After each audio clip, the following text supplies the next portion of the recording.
Akala ba makikita natin yun?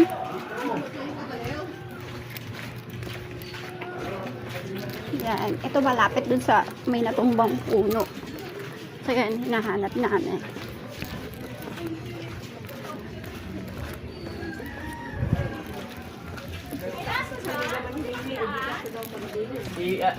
Ipaikot lang ganyan.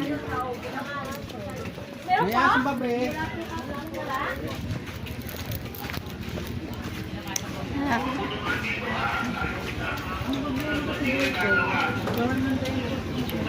Wala, bumagsak na yung ano.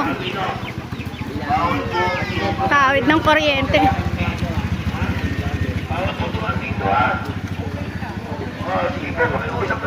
Tapos pinagpipilitan nila dyan. Yan, inaayos.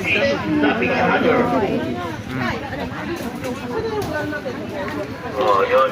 Okay, kailangan. Tulong po tayo, Kutibis Boss. Boss, susunod na ikot po tayo, ha? Kasi tama na po. Ate, susunod, dito mo ikot kasi po, delikado po tayo, ha? Nire-record Kasi sila po, ka. tigta, ha? Sige po. Kasi tama po natin ito. Para sa inyo. Yan mga beshi, nangyayari dito. Pero inaayos naman at ginagawa ng paraan itong mga nilock up. Grabe, kapag nagkaroon ng short circuit dyan, sasabog tong lugar na to. Kaya kailangan talaga magawa ng paraan. At saka dapat walang mabigat na area dyan. Dapat wala to. Kasi it's possible na magkaroon ng landslide dyan.